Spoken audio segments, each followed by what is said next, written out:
Hello, Archie Dunlop here with Talking Astrology with Archie on Friday, November the 10th, 2023. Today I want to talk a bit about Ukraine. If you've been watching my videos recently, you might recollect that I've been making a big deal about Saturn's transit by opposition to Ukraine's natal sun. To be more specific, I think it was a few days ago, November the 4th, that Saturn went stationary direct. It had been going backwards for quite a few months, and it went backwards all the way to the first degree of Pisces, and that's where it went stationary.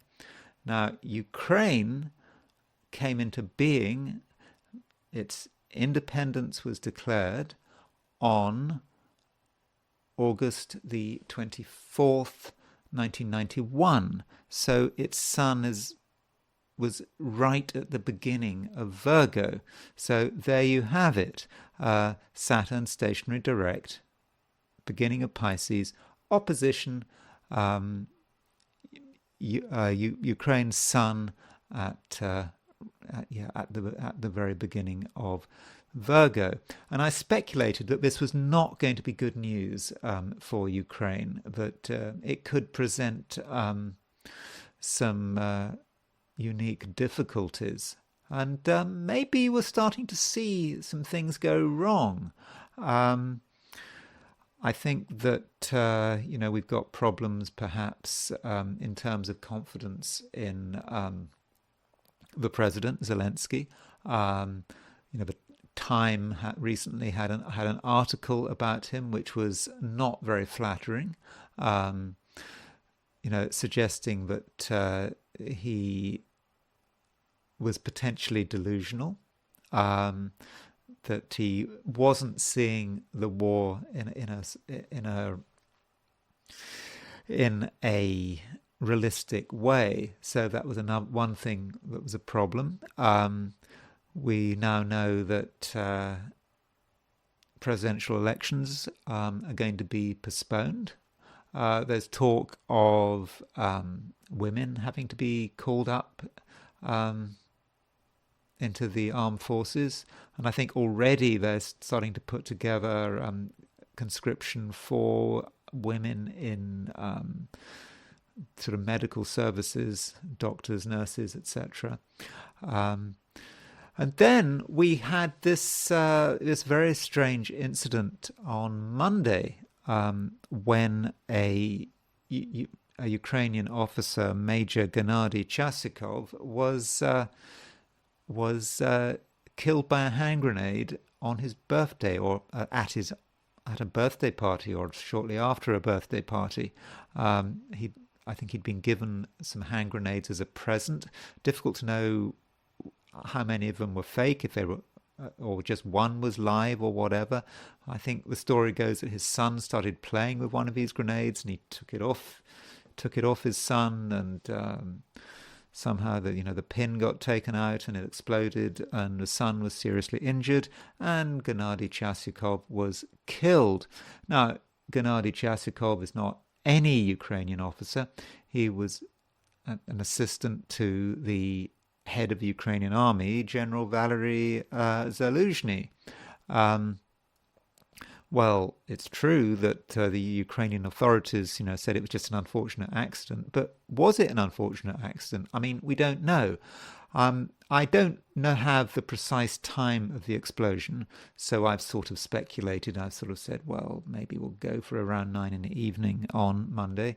As far as Gennady Chasikov is concerned, his birthday was being celebrated on November the 6th, his 39th birthday. Sometimes people celebrate their birthdays not on their actual birthday, so we can't be sure that he was born on November the 6th, 1984. But I'm going to take a risk and look at the chart for that day and see what was going on at the time of the explosion. So there are a few charts I want to look at today relating to Ukraine. But before I do that, I want to look at the astrology for today, which is Friday, November the 10th, 2023.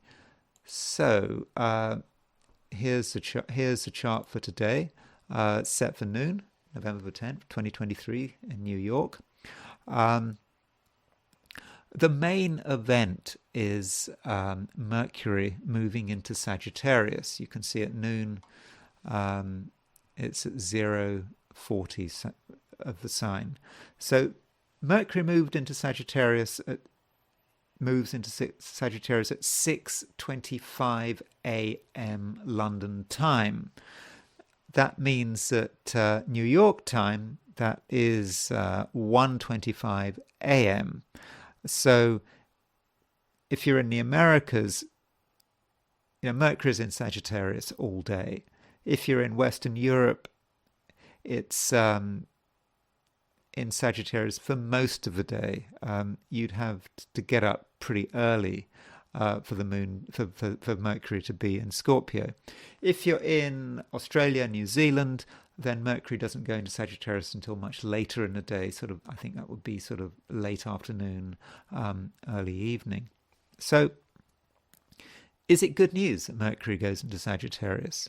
Well, it's out of Scorpio, and you might think that Mercury in Scorpio isn't great. Mercury is supposed to be quite a chatty planet, likes to talk, likes to think, and maybe Scorpio is just too brooding for it. But I don't know, Mercury in Scorpio is not necessarily too bad. Scorpio can be very intense, can really focus on things really hard, and so Mercury in Scorpio can be, can look at things with laser beam vision, trying to uncover the facts. So it's not too bad. But when Mercury moves into Sagittarius, okay, you might think, oh, Sagittarius, fire sign, good sign for Mercury to sort of communicate, get its message out and all this kind of stuff. But the trouble is that Mercury is in its detriment in Sagittarius. Mercury rules Gemini. So by definition, Mercury is in its detriment in the opposite sign of Sagittarius. So the problem with Mercury in Sagittarius is that we can be too quick to jump to conclusions. Mercury is supposed to be a planet which is focused on facts, on the details, but you throw it into Sagittarius and it's just these big ideas. It's just too much for Mercury, and Mercury just gets overwhelmed. So we might sort of jump to the wrong conclusions with Mercury in Sagittarius. We might make mistakes. We might make errors of judgment. We might take a speculative approach. It's interesting that end of 2017, when cryptocurrency had its final blast, when all the cryptocurrencies went up hugely right at the end of the bull cycle, and those last few weeks before the decline, Mercury was in Sagittarius. So that can be the speculative frenzy that can be associated with Mercury in Sagittarius. So it can be a problem, and matters aren't helped by the fact that the moment Mercury moves into Sagittarius, it makes a square to Saturn. Saturn brings Mercury down to Earth almost immediately. So if we say something without thinking, we will probably hit some criticism pretty quick. If we spout our opinions without having considered the facts, we could get ourselves into trouble. Saturn does not appreciate Mercury in Sagittarius. Saturn will want to bring it down to Earth. And, with Mercury square Saturn, there might be a feeling of kind of disappointment. There are things we want to do, there are things we want to say, but we just can't actually get the words out in practice, because we know that if we do manage to get the words out, we might be shot down straight away. So that's Saturn. I suppose there is a silver lining there. Mercury in Sagittarius can be inclined to make mistakes, plow on regardless, speak first, think later. And Saturn is going to structure that. And so it might provide us with the structure to think about what we're doing and to perhaps avoid embarrassing ourselves. So Mercury square Saturn, there may be an advantage there. Okay, so I think that Mercury going to Sagittarius square Saturn, it's that aspect that dominates the day for all of us. And I don't think, I really need to say much else about what's going on in the chart. Okay, the moon. Sort of at noon in New York, the moon is at 16 Libra. So that means that the moon is moving into the Via Combusta. So the Via Combusta is that part of the sky between 15 Libra and 15 Scorpio. I think that means the flaming path. And so when the moon moves through the Via Combusta, things happen. Things happen that are unexpected. Our plans might suddenly get disrupted. We can't really count on things working as we expected them to work. And so over the next couple of days, as the moon moves through the Via Combusta, there could be a few problems. And if we are making plans, we may have to revise them or perhaps postpone them. And I think that in a way ties with Mercury going into Sagittarius. Mercury's just moved into Sagittarius. That's a temptation to just make plans straight away, just act first, think later. But with the moon in the Via Combusta, those ideas that Mercury in Sagittarius is spouting, they could go wrong very quickly. Okay, so that's the broad astrological position for Friday today. So I now want to do my forecasts for the 12 signs. So here are my forecasts for today, which is Friday, November the 10th, 2023. Aries, watch out. Mars, your ruling planet, is moving towards an opposition aspect with Uranus. There's rising tension and there's increased scope for accidents and arguments. At the same time, you're going to be impulsive, and if excitement is on offer, you'll go for it without thinking. But the wrong words could be disastrous. Taurus, you get the feeling that the truth is being hidden. We may be talking about something very local, for example, the people around you keeping secrets, but it could be about larger organizations, for example, companies and governments. Your suspicions may not be correct, though, so as well as being on your guard, you also need to be open-minded. Gemini, do you want the good news or the bad news? The good news is that Mercury, your ruler, is moving into expansive, free-thinking Sagittarius. So new possibilities start to open up for you. The bad news is that Mercury aspects Saturn. You hit a barrier, and maybe your needs and other people's needs are in some way incompatible. Cancer, there is some danger that you stray from the straight and narrow. Perhaps you'll be tempted to engage in activities which you should have left behind years, if not lifetimes ago. And you must avoid being too focused on your subjective view of the world, because right now a broader view is required. Leo, you're more creative than usual, and you have a real sense of fun. You don't have to stop and think. You just say what's on your mind without feeling the need to explain or to apologize.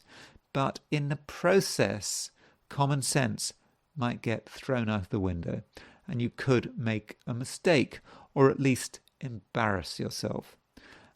So under these circumstances, a bit of restraint might be useful. Virgo, consider the possibility that your knowledge and experience have some gaps, at least in terms of some of the tasks you're currently applying yourself to.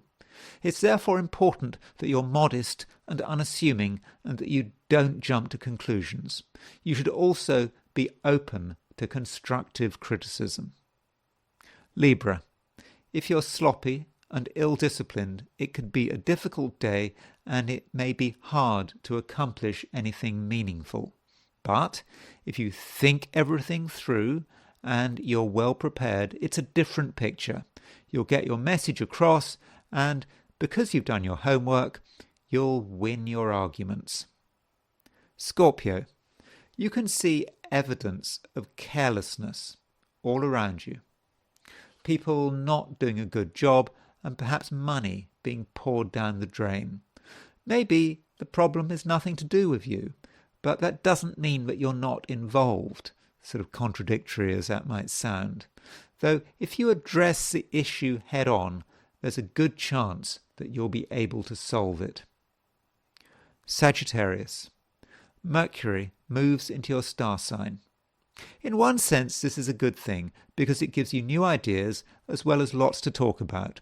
But Mercury aspects Saturn, and your enthusiasm might soon run into obstacles. It's also possible that some of the people you're dealing with are under the weather and need a helping hand. Capricorn, there are things going on that annoy you. Maybe they shouldn't, but the things people say can be seriously irritating. In particular, words said without thought or research could really harm you. For your part, you can close people down very quickly, perhaps bringing them down to earth with a bump, but avoid being harsh just for the sake of it. Aquarius, there are things going on in your social life, but not all of it is good. If you're socializing today, you might meet people who talk too much, perhaps a case of empty vessels making the most noise. Also, certain individuals could have expensive tastes and an inability to deal with money. What do you do about them? Pisces, Mercury makes a square aspect to Saturn. It needs to be handled properly. You have something to say, and if you say it right, with measured authority, you can have a dramatic and fortunate impact. But if you say the first thing that comes to mind, particularly at work, there could be cause for regret. Partners need to be handled carefully. Okay, so I am now going to move to the I Ching, and as always, I asked a question about today. The question being, what is Friday going to be like for people who watch this video? So the first hexagram I got was hexagram 30. Now, interestingly, hexagram 30, the clinging, was the last hexagram I got yesterday. So there's a kind of a continuation here between now and yesterday. The clinging is about bright light. It's about two suns, one rising above the other. It's about getting attention. It feels that things are going really well.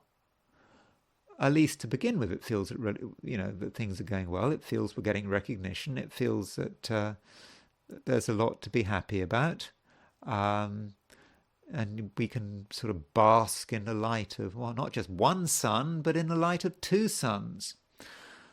Unfortunately, there are some moving lines, and it's the third and the fourth lines that move. the third line warns us that maybe something is coming to an end. Indeed, the Wilhelm I Ching talks about death on the third line. I'm certainly not predicting death here. The image we have is old men at the end of the day at sunset. They're either doing one of two things. They're either wailing and bemoaning the fact that the end is nigh, or they're just having as much fun as they can, like eat, drink, and be merry, for tomorrow we die. So are we just going to expend loads of energy enjoying ourselves because we know this is the end, or are we just going to bemoan the fact that it's all over? And the I Ching says that we should do neither. We should just accept that this is the way it is. I mean, we've all got to die at some time. Now, I must emphasize, I'm not talking about real death. I'm talking about the end of something. Something seems to be coming to an end, and the end might be quite dramatic. The fourth line talks about fire, but the fire of the fire of straw, something highly flammable that just burns and it's gone. So it's possible that you are involved with something that is over, and maybe you just need to accept that it's over. But, it's not really over, because fortunately this hexagram moves to a different hexagram. We've got two moving lines. What this hexagram moves to is hexagram 27, the corners of the mouth. And the corners of the mouth, it can be about eating. It can be about taking on too much, because our mouth is too full and we can't really control our mouth anymore because it's so stuffed with food that everything's out of control there. But another view of the corners of the mouth is that it relates to how we judge other people. And that's probably more appropriate, and not just how we judge them, how we evaluate other people. And so going back to the previous hexagram, which was the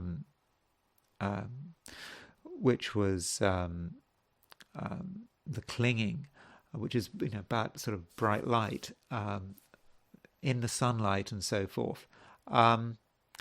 It's kind of suggesting that maybe one way of being is coming to an end, and as it comes to an end, we have to perhaps really change our relationship to lots of different people. So it may be that actually it's a social situation that's coming to an end, given it's 27. So to explain that, the corners of a mouth says that you can judge people by what they eat.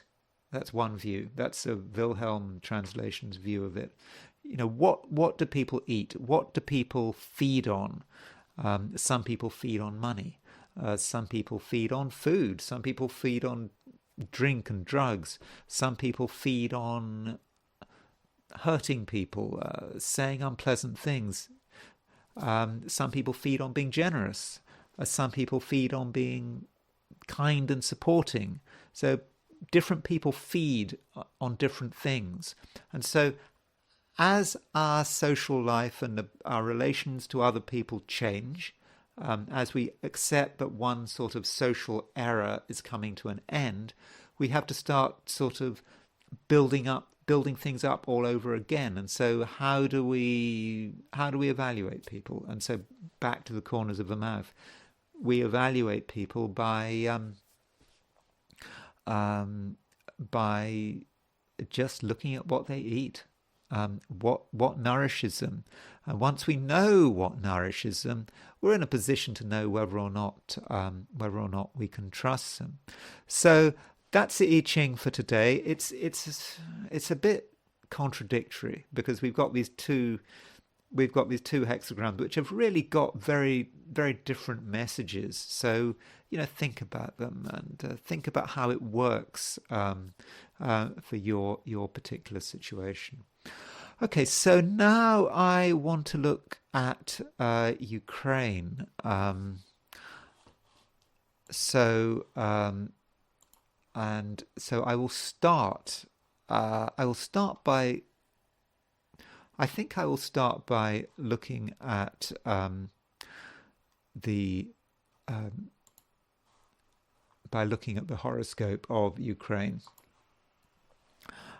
This is Ukraine's horoscope, and I've set this for August the 24th, 1991, 5:31 p.m. In Kiev. And the thing that I was talking about at the beginning of this video is Ukraine's sun. Sun is at 0 degrees 56 Virgo. So we've just had Saturn stationing, I think, at 0 degrees 32 Pisces. So right there. Now the sun, if you use Placidus house cusps, the sun is in the 8th house. That's not a great place of that's not a great place for the sun to be, and I suppose here is a country that not much more than 30 years after its independence has just had this absolute catastrophe with this war with Russia, where I believe up to sort of 500,000 of its soldiers have been, I don't know whether it's killed and wounded, but it is a huge catastrophe that has befallen this country. So Saturn is opposition this sun, and with this sun in the 8th, with Vladimir Zelensky sort of under pressure, with the Time magazine article talking about him potentially being deluded about what is actually possible, and falling out with senior members of the military. The sun is under pressure, and the sun in a chart very often is the leader, and so that does kind of fit, having Saturn opposition the sun. And this is not, I should emphasize, this is not just a one-day wonder. Saturn went stationary direct on November the 4th, but then it only very, very slowly moves towards the sun. It's not going to be finished. I mean, let me just have a look. I mean, if I look at this, the exact hit on the sun is where is it? Sun is at 0.56. I mean, that's not until the end of this month. It's just that November the 4th, Saturn was actually stationary, and that's a really powerful point where Ukraine is getting really hit at that time. But it's going to last. It's going to last long. It's going to last quite some time, this transit to the sun. So that is the first point. Second point, I was interested in this news about this idea that Ukraine might want to conscript women.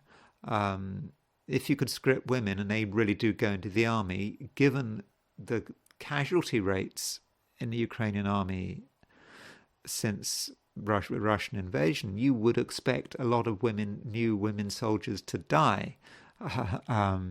And the idea of women being killed in war in Ukraine is actually confirmed by the horoscope. So the universal significator of women in astrology, well, it could be the moon, but it could well be Venus. And have a look at Venus. Venus in Ukraine's chart, if we set it for 5:31 p.m., there is another view that you should go for 6 p.m., so half an hour later, but there is chart for 5:31 p.m. It's kind of what was going on in the Ukrainian parliament or something at the end of August 1991. But if we go for the 5:31 p.m. chart, you will notice that Venus is right on the 8th house cusp. Obviously in astrology, the 8th house is a house of death, but it's worse than that because of the Mars-Saturn midpoint. So here is Saturn, here is Mars, and the Mars-Saturn midpoint is around 28 Scorpio. So to show you what I mean,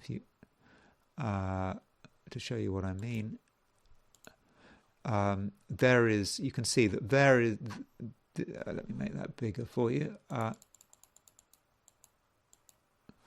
There is the midpoint tree for Ukraine's Venus, and you can see that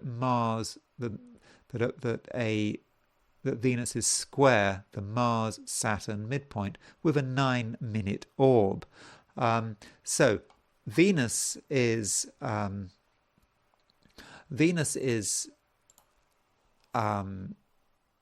not just conjunct the 8th house cusp, but it's square the square the Mars-Saturn midpoint. And, the Mars-Saturn pair can quite literally be about death, the death of women. So, this is not definitely going to happen. But if Zelensky goes ahead and conscripts a large amount of women into the army and they get killed in large numbers, that is really, really realizing the ghastly potential of this horoscope. So that's not a good thing to do. Particularly with Venus in the position it's in. Although I do understand that right now it's only medical workers being conscripted, I think, if I've got it right. But later, if this war goes on and on, that might be the next stage, because Ukraine is running out of soldiers, basically.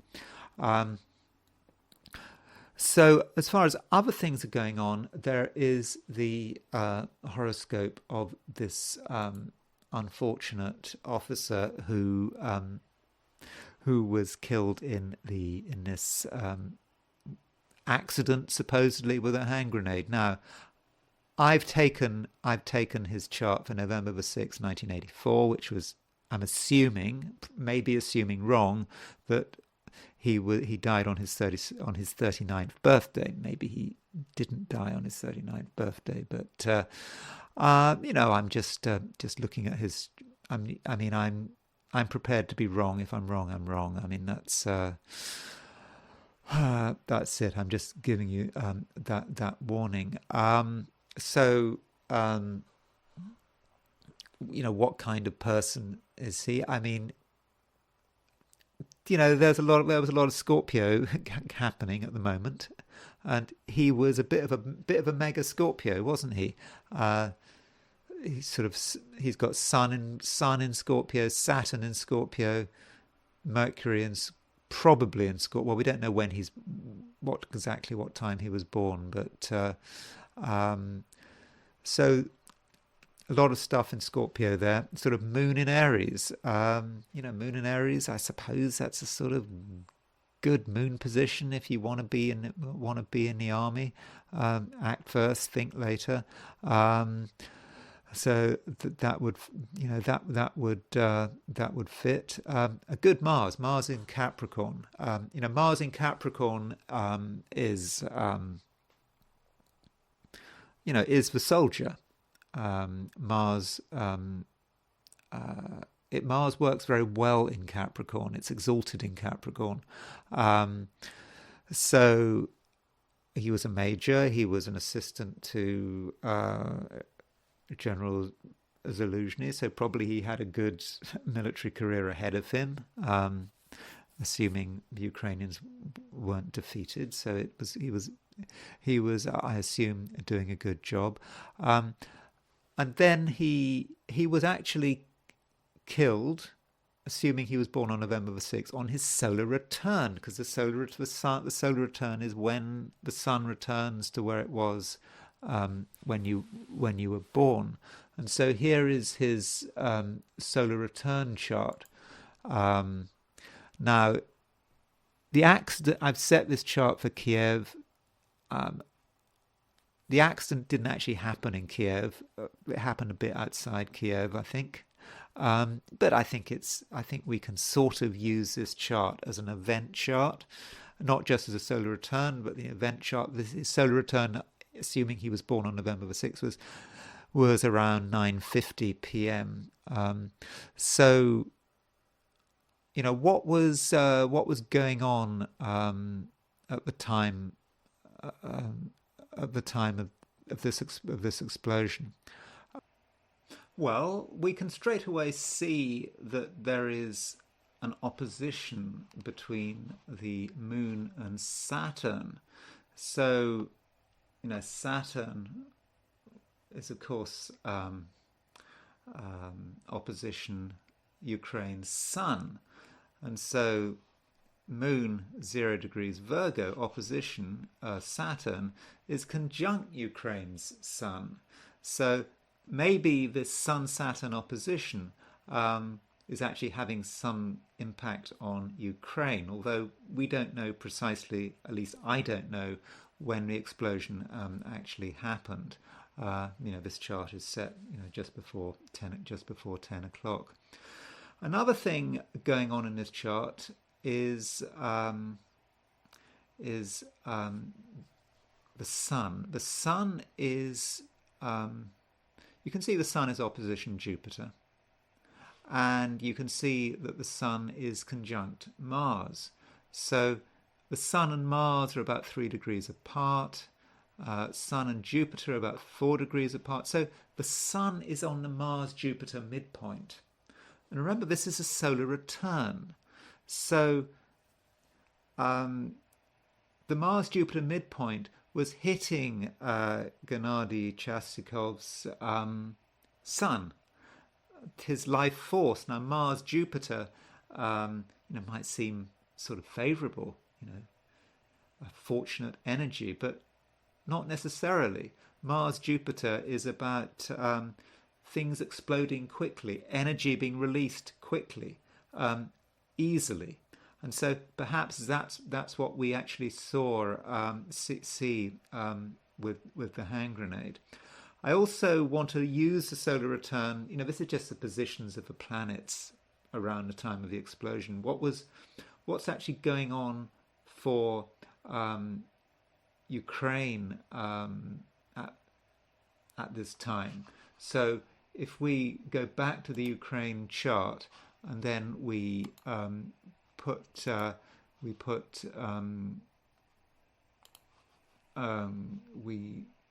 solar return chart around it. So this basically tells us what transits Ukraine was having at the time of this explosion. Now you might think that this is quite trivial, but as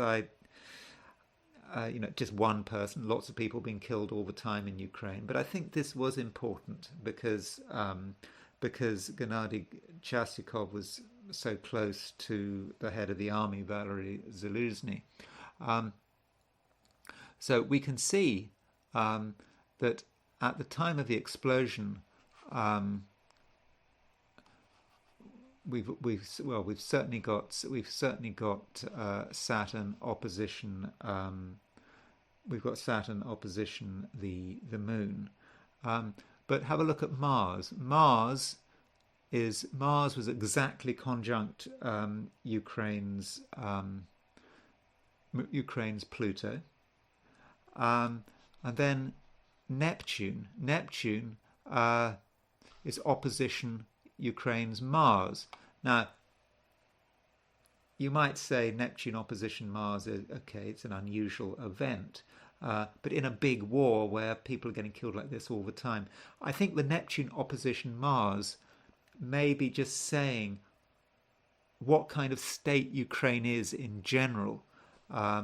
Neptune opposition Mars is suggesting that from a military perspective, things are getting rather confused in Ukraine. This is not a great transit to be conducting effective military action. It seems that Ukraine is pretty confused at the moment. It doesn't fully know what to do now that its counteroffensive has failed, and I think there's plenty of scope, at least from a military perspective, for Ukraine to make very bad decisions with this Neptune transit. But one person who does matter, who really is going to be affected by the killing of Gennady Chasyakov is Zaluzhny. Clearly, this event was really really very difficult for him, and it highlights also what the connection was between Zaluzhny and Zelensky, because there's this supposed rivalry between the two. Zaluzhny is apparently very popular in Ukraine, probably more popular from Zelensky, and he is seen as a potential alternative president. So I wanted to look at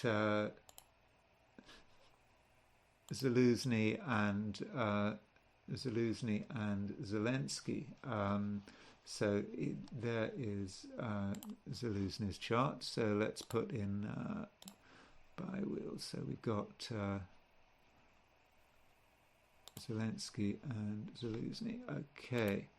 So we've got Zelensky's chart in the middle, and we've got Zaluzhny's chart in the outer ring. Now I have done the comparison before, but of course it's now looking very apparent that the two men don't get on with each other. There's talk of Zelensky wanting Zaluzhny to be sacked and so forth. So how do the two men get on? There is Zaluzhny's Jupiter at 27 Gemini.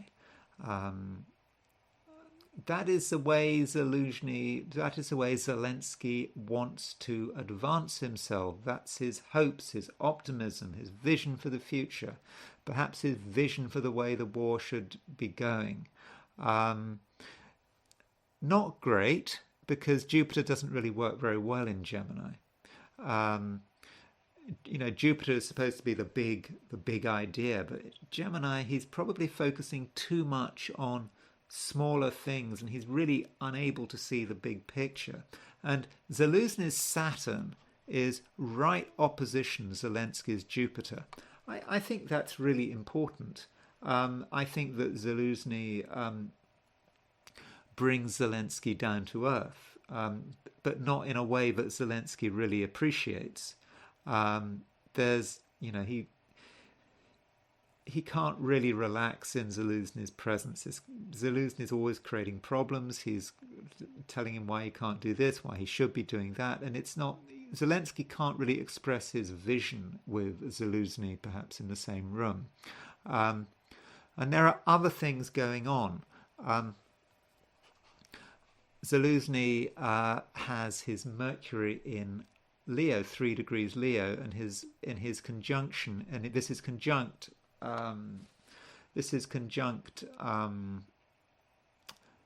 Zelensky's Mars. So in synastry, Mercury on Mars can represent arguments. Once two people don't get on, they really don't get on. And Zaluzhny's Mercury at 3 Leo is right on Zelensky's Sun-Venus conjunction. So the whole way Zaluzhny communicates really riles Zelensky. I think that Zaluzhny with Mercury in Leo is going to be quite a proud man. He doesn't like to be contradicted, probably, particularly by Zelensky. And so, yeah, there's a major communication issue here, I think, between the two men. Um, and it's not just there's another connection here, so we can see that where's it gone? There is Zelensky's Mercury, 14 Capricorn, and so his Mercury is square Zelensky's Uranus. So something about the way Zelensky presents himself just confuses Zelensky, and yeah, the two men. I don't think that the two men get on, and I think there's enough synastry there to suggest that there is a problem. So we'll see what happens. I've looked at a few charts. I still think that the main theme here is Saturn opposition Ukraine's Sun, but also Neptune opposition Ukraine's Mars. I mean, that is having those two at the same time. In terms of transits, is really difficult. So those are a few charts relating to Ukraine. A lot of untimed charts, with Zelensky's chart, with Gennady Chastyakov's chart. With Gennady Chastyakov's chart, I didn't even really know what day he was born. So that's always a problem when you don't have timed charts. But I thought I wanted to say something about it, particularly that the drama of the with the drama of the hand grenade. Okay, so that's all I'm going to say for today. Thank you for listening, and I will talk to you again very soon.